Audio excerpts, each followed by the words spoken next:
आज एकादशी व्रत में सुने सभी व्रतों को सफल करने वाले गणेश जी की कथा। पुराणों में बताया गया है कि एक बार भगवान गणेश गंगा नदी के किनारे तपस्या कर रहे थे।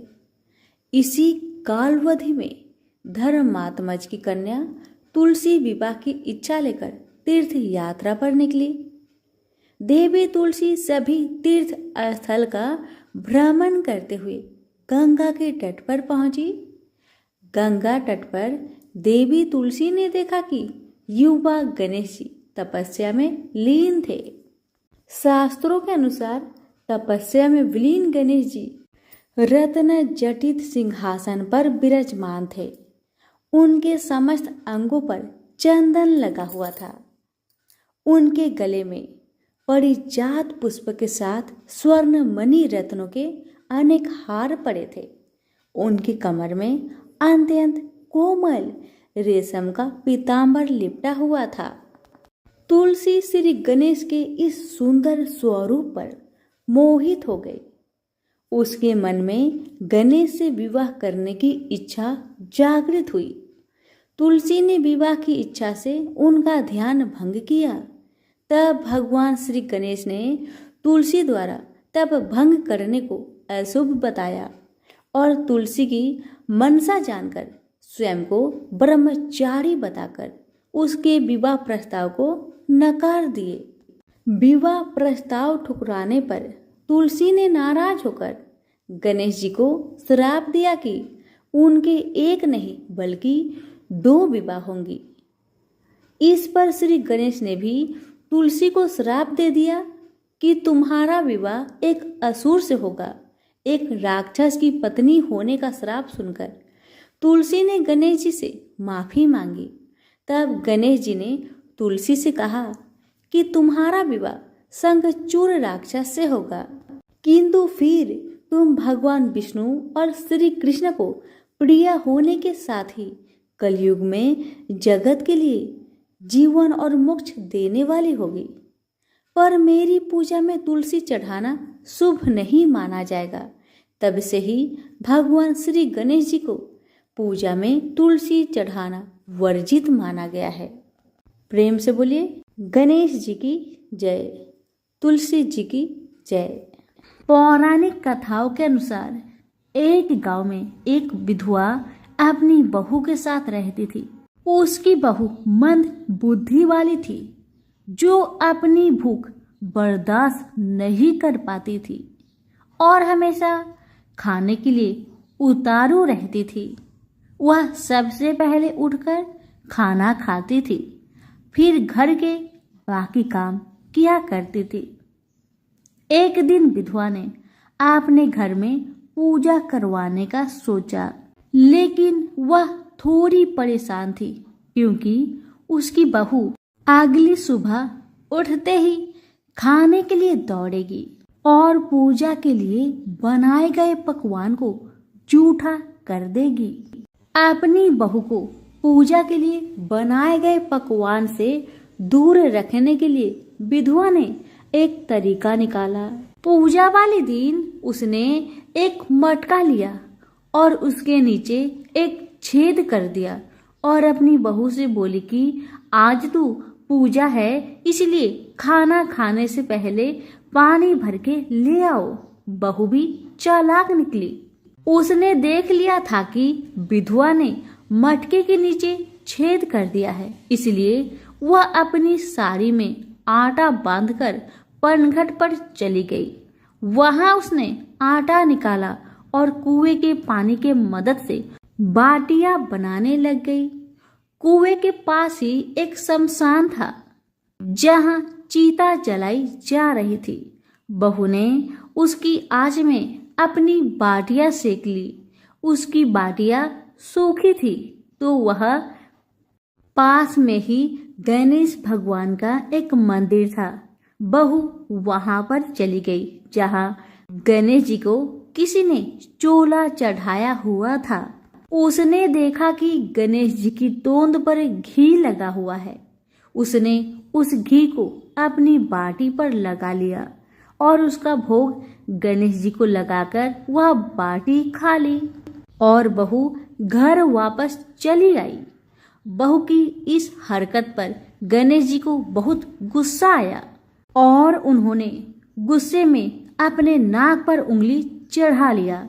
जब गांव वाले ने देखा कि गणेश जी ने अपने नाक के ऊपर उंगली चढ़ा लिया है तो उन्हें मनाने के लिए बहुत जद्दोजहद किया गया, लेकिन गणेश जी ने अपनी उंगली वापस नहीं उतारी। जब यह बात राजा को पता चली तो राजा ने बड़े बड़े पंडितों और ज्योतिषों को बुलवाया और हवन करवाया, लेकिन गणेश जी फिर भी नहीं माने। सब बहुत चिंतित थे। राजा ने पूरे गांव में यह ऐलान करवा दिया कि जो भी इंसान गणेश जी की नाक पर से उंगली हटाने में सफल होगा उसे इनाम के तौर पर 5 गांव दिया जाएगा। गांव के सभी लोग गणेश जी को मनाने आए, लेकिन गणेश जी किसी से भी न माने और अपनी उंगली नाक पर चढ़ाए रखे। अंत में विधवा की बहू बोली कि अगर सब उसे आज्ञा दे तो वह गणेश जी की उंगली हटा सकती है। उसकी बात सुनकर उसकी विधवा सासू माँ हंसने लगी और बोली कि जब बड़े बड़े विद्वान कुछ नहीं कर पाए तो वह कैसे गणेश जी को मना पाएगी। तब किसी ने बोला कि जब सब लोगों को मौका मिला तो उसे भी एक मौका मिलना चाहिए। फिर सभी लोग बहू को एक मौका देने के लिए मान गए, लेकिन बहू ने एक शर्त रखी। उसने कहा कि उसके घर से लेकर मंदिर तक पर्दा बांध दी जाए। सब लोगों ने सोचा कि इतना तो हो ही चुका है तो पर्दा बांधने में क्या जाता है। बहू के कहे अनुसार उसके घर से लेकर मंदिर तक पर्दा लगाया गया। बहू ने अपना दिमाग लगाया और वह अपने साड़ी की आंचल में मोगली छिपाकर मंदिर चली गई। अब बहू ने मंदिर में जाकर गणेश जी से बोला कि मैंने आपके तोंद से जरा सा घी क्या ले लिया, आपने अपने नाक पर उंगली चढ़ा ली। अब आप नाक पर से उंगली हटाइए या दूं एक मोगड़ी की, अभी आपके टुकड़े टुकड़े हो जाएंगे। बहू की यह चेतावनी सुनकर गणेश जी थोड़ा डर गए और उन्होंने सोचा कि यह तो पूरी पागल है, कहीं सच में यह मुझे मोगड़ी न मार दे। अब तो गणेश जी ने बिना सोचे समझे अपनी नाक पर से उंगली हटा ली, जिसे देखकर गांव वाले बहुत खुश हो गए और बहू का जय जयकार करने लगे। राजा के ऐलान के मुताबिक बहू को 5 गांव इनाम में दिए गए। यह कथा सुनकर लोग गणेश भगवान से यह मांगते हैं कि वह भी उस बहू की तरह सबकी बात मान जाए और उनकी सभी मनोकामनाएं पूरी करे। तो प्रेम से बोलिए गणेश महाराज की जय हो। कथा। एक बार एक मेढक और मेढकी तालाब में साथ रहते थे। मेढक गणेश जी का बहुत बड़ा भक्त था। वह हर रोज गणेश जी की पूजा करता था। वह कुछ काम न करता, बस गणेश जी का नाम जपता रहता। मेढकी उससे बहुत परेशान थी। एक दिन मेढकी ने गणेश जी की मूर्ति छिपा दी। मेढक आया और गणेश जी की मूर्ति के बारे में पूछने लगा तो मेढकी ने बोला कि मुझे नहीं पता। एक दिन एक औरत उनके तालाब के पास आई और उसने अपने मटके में पानी भरने लगी। जैसे ही उसने पानी भरा वैसे ही मेढक और मेढकी उसके मटके के अंदर चले गए। घर जाकर उस औरत ने पानी गैस पर रख दिया। मेढक और मेढकी भी साथ में जलने लगे। मेढकी मेढक को बोलने लगी कि तुम तो गणेश जी की बहुत बड़ी भक्त हो, तो बोलो गणेश जी को हमें बचाए। मेढक ने यह सुनकर गणेश जी का नाम जपना शुरू कर दिया। थोड़ी देर बाद एक सांड आया और अपने दोनों सींग मटके पर जा मारा और मटका जमीन पर गिरकर टूट गया और दोनों बच गए। मेढक ने घर जाकर गणेश जी की मूर्ति मेढक को लौटा दी और उसने भी गणेश जी का पूजन करना शुरू कर दिया। तो प्रेम से बोलिए गणेश महाराज की जय हो। एक बार गणेश जी एक छोटे से बालक के रूप में 1 चम्मच चावल और 1 चम्मच दूध लेकर सारे गांव में घूम रहे थे और वह हर किसी से एक ही बात कहते, कोई मेरे लिए खीर बना दो, कोई मेरे लिए खीर बना दो। मगर छोटे से बच्चे के हाथों में 1 चम्मच दूध और 1 चम्मच चावल देखकर सभी लोग हंसने लगे। कहने लगे, देखो ना, इस बच्चे को देखो, 1 चम्मच चावल और दूध लेकर गांव में घूम रहा है और कह रहा है कि मेरे लिए कोई खीर बना दो। इतना कह कह कर सभी लोग हंस रहे थे, लेकिन किसी ने भी उस बालक के लिए खीर बनाकर नहीं दिया। बाल रूपी गणेश जी कुछ दूर और आगे बढ़े तब उन्हें एक झोपड़ी के पास एक बुढ़िया माई बैठी हुई नजर आई। जब बुढ़िया माई ने उस बालक के हाथ में 1 चम्मच दूध और 1 चम्मच चावल देखा और सुना कि कोई मेरे लिए खीर बना दो, तो बुढ़िया माई ने सोचा, चलो मैं ही इसके लिए खीर बना कर देती हूँ। तब बुढ़िया माई ने उस भेष रूपी बालक को बड़े प्यार से बोला, बेटा लाओ चावल और लाओ दूध, मैं तुम्हारे लिए खीर बना देती हूँ। जब बुढ़िया माई अपने झोपड़ी के अंदर जा रही थी, तभी बालक ने कहा, माता थोड़ा बर्तन बड़ा लेकर आना। माता ने सोचा, चलो बच्चे के मन रखने के लिए मैं बड़ा ही बर्तन लेकर आती हूँ। और माता ने वैसा ही किया। अपनी झोपड़ी में जाकर जो सबसे बड़ी बर्तन थी उसे लेकर बाहर आई। तब बालक उसमें दूध डालना शुरू कर दिए। दूध से बर्तन तो भर गई, मगर चम्मच का दूध समाप्त नहीं हो रहा था। बूढ़ी माई ने अपने घर के सारे बर्तन को बाहर ला दी और सारा बर्तन दूध से भर गया।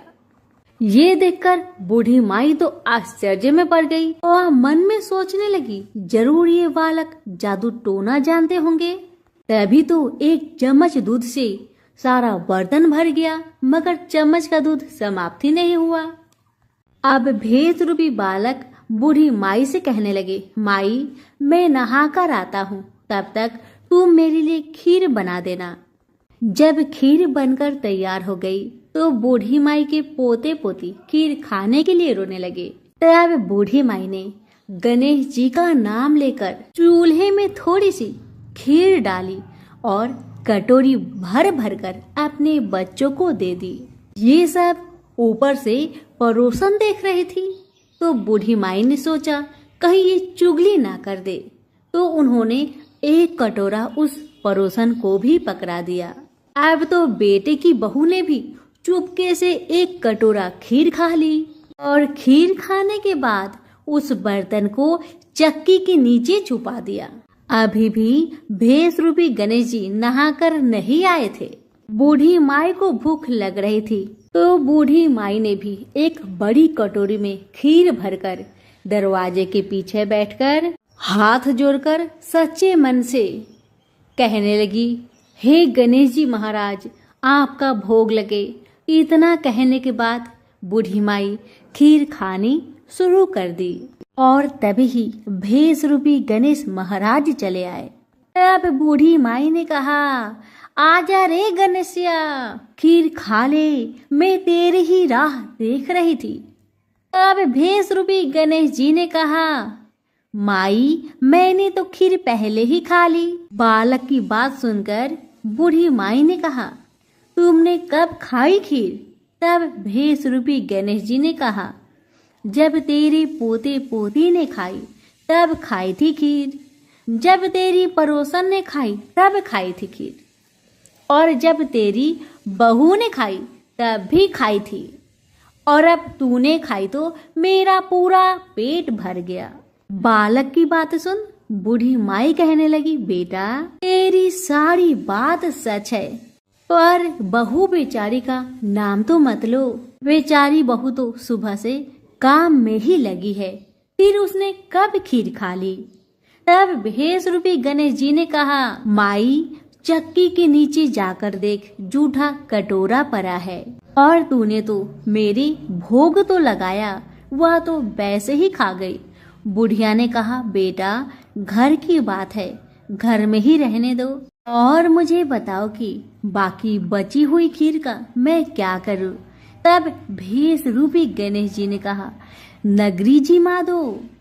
बुढ़िया ने पूरे नगरी को जिमा दिया, फिर भी बर्तन पूरा ही भरा था। यह बात जब राजा को पता चली तो राजा ने बूढ़ी माई को बुलवाया। राजा ने कहा, क्यों री बुढ़िया, ऐसा बर्तन तेरे घर में ना शोभे, ये तो मेरे महल में शोभे। तब बूढ़ी माई ने कहा, राजा जी आप ले लो। अब राजा ने महल में खीर का बर्तन को मंगवा लिया।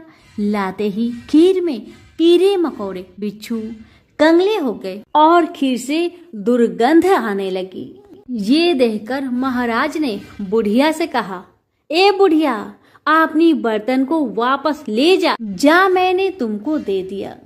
बुढ़िया ने कहा, महाराज जी आप देते तो पहले ही कभी दे देते, यह बर्तन तो मुझे मेरे गणेश जी ने दिया है। बुढ़िया ने बर्तन वापस लिया, वैसे ही वह सारे खीर सुगंधित खीर में बदल गए। अब घर आकर बूढ़ी माई ने गणेश जी से कहा कि बची हुई खीर का क्या करे।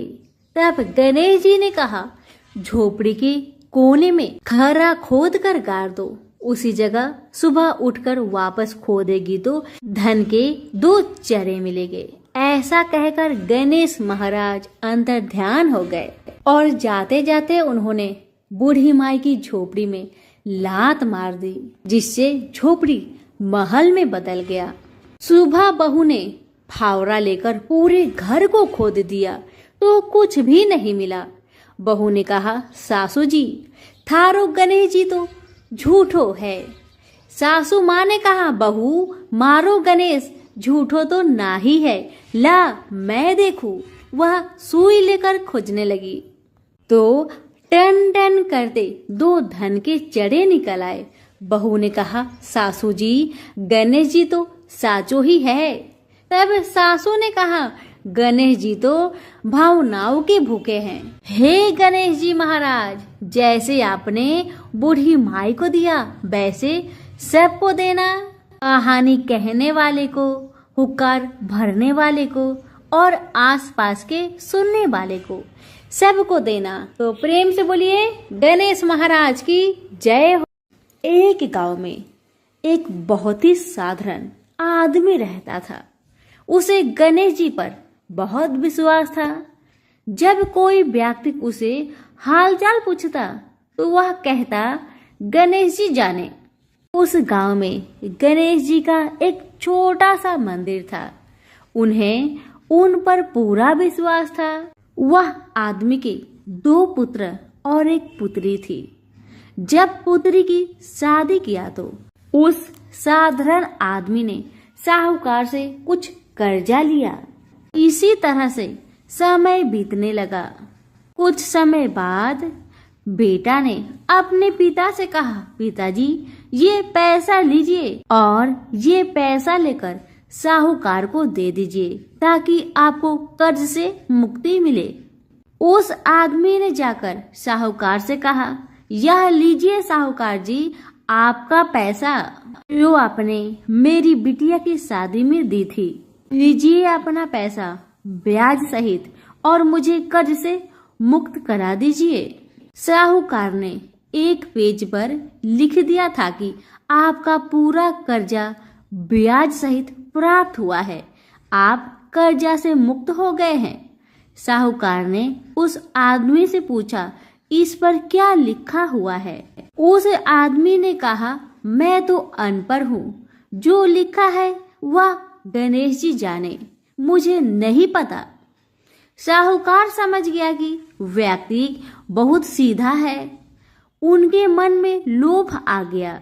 साहूकार ने उस आदमी को कहा, अंदर जाकर एक गिलास पानी लेकर आओ। इसी बीच में साहूकार ने उस पर्ची को हटाकर एक पर्ची लिख दिया कि अभी मेरा कर्जा बाकी है। अंदर से व्यक्ति आया और पर्ची लेकर चला गया। कुछ दिन बाद साहूकार पैसा मांगने पहुंच गया। तब उस आदमी ने कहा कि यह बात गलत है, मैंने आपको पैसा दे दिया था। मामला कोर्ट में चला गया।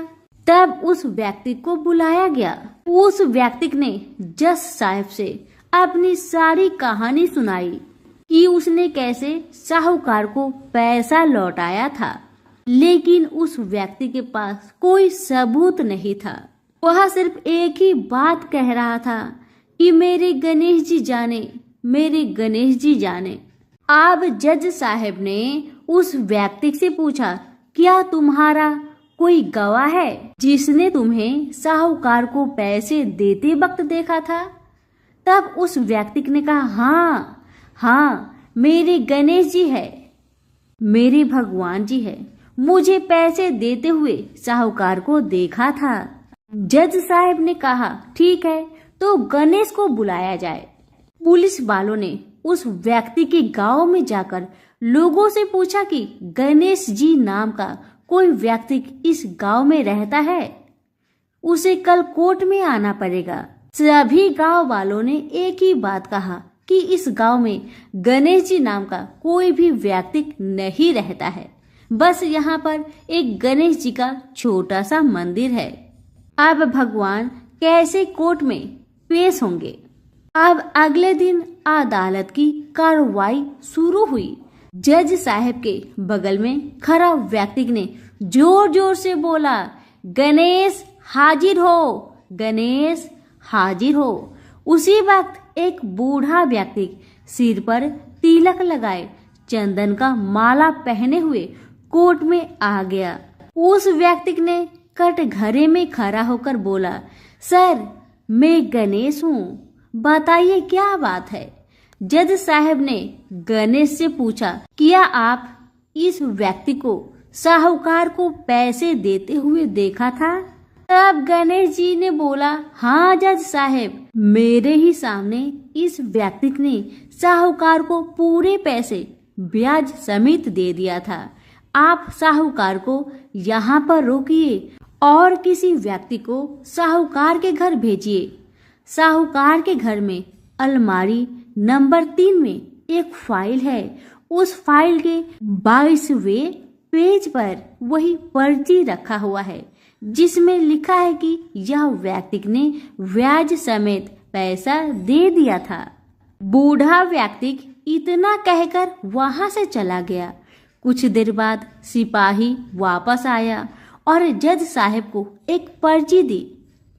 यह पर्ची जिसमें लिखा हुआ था कि पूरा पैसा ब्याज समेत मिल गया। जज साहब ने कहा, गणेश कहाँ गया?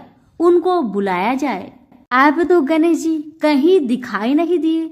अगले दिन जज साहब उस व्यक्ति के गांव में गया। पूरे गांव की छानबीन कर ली, पर कहीं भी वह वृद्ध आदमी इस गांव में नहीं मिला। जज साहब को समझने में देर नहीं लगी कि वह वास्तव में गणेश भगवान ही थे।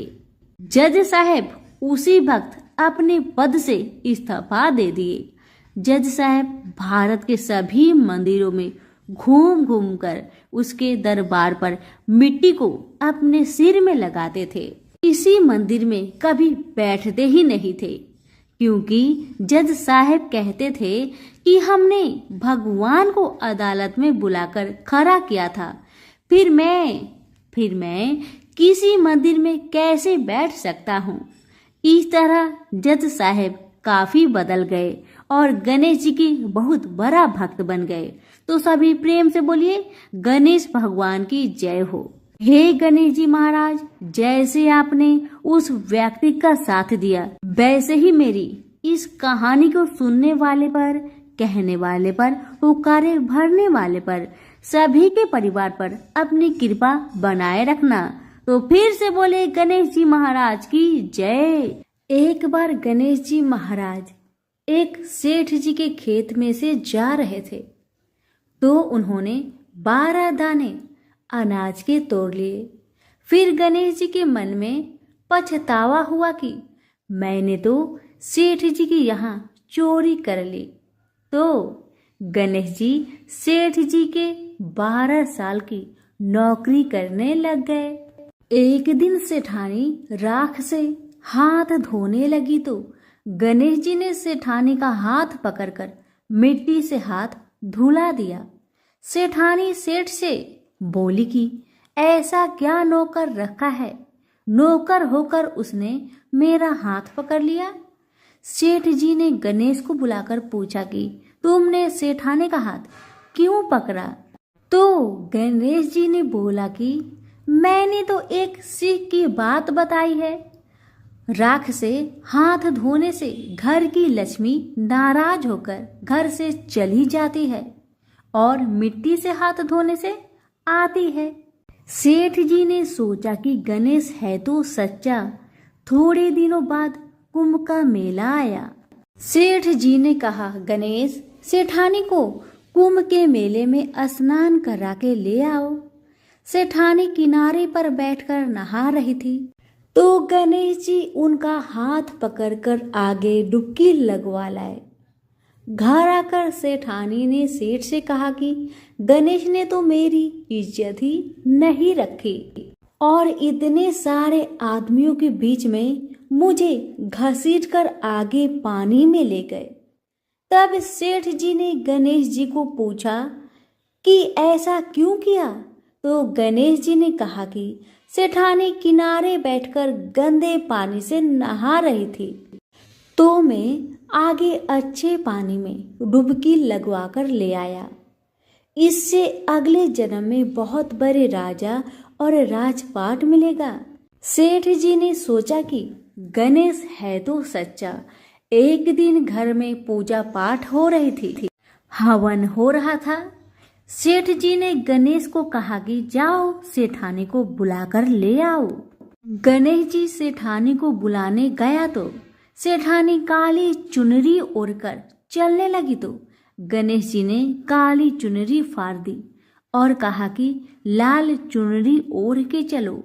सेठानी नाराज होकर सो गई। सेठ जी ने आकर पूछा, क्या बात है? तो सेठानी ने बोली कि गणेश ने मेरी चुनरी फाड़ दी। सेठ जी ने गणेश को बुलाकर बहुत डांटा और कहा, तुम बहुत बदमाशी करते हो। तो गणेश जी ने कहा, पूजा पाठ में काला वस्त्र नहीं पहनते हैं, इसलिए मैंने लाल वस्त्र के लिए कहा। काला वस्त्र पहनने से कोई भी शुभ काम सफल नहीं होता है।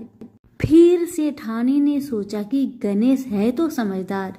एक दिन सेठ जी पूजा करने लगे तो पंडित जी ने बोला कि वो गणेश जी की मूर्ति लाना भूल गया, अब क्या करे? तो गणेश जी ने बोला कि मेरे को ही मूर्ति बनाकर विराजमान कर लो, आपके सारे काम सफल हो जाएंगे। यह बात सुनकर सेठ जी को भी बहुत गुस्सा आया और वो बोले कि तुम तो अब तक सेठानी से ही मजाक करते थे, मेरे से भी करने लग गए। तो गणेश जी ने कहा, मैं मजाक नहीं कर रहा हूँ, मैं सच बात कह रहा हूँ। इतने में ही गणेश ने गणेश जी का रूप धारण कर लिया और सेठ और सेठानी ने ही गणेश जी की पूजा की। पूजा खत्म होते ही गणेश जी अंतर ध्यान हो गए। सेठ सेठानी को बहुत धोखा हुआ और उन्होंने कहा कि हमारे पास तो गणेश जी रहते थे और हमने उनसे इतना काम करवाया। तो गणेश जी ने सपने में आकर सेठ जी को कहा कि आपके खेत से मैं 12 अनाज के दाने तोड़ लिया था, उसी का दोष उतारने के लिए मैंने आपके यहाँ काम किया था। गणेश जी की कृपा से सेठ जी के करोड़ों की माया हो गई। हे गणेश जी महाराज, जैसे सेठ जी को दिया वैसा सबको देना, कहते को सुनते को और सारे परिवार को दे। प्रेम से बोलिए जय श्री गणेश।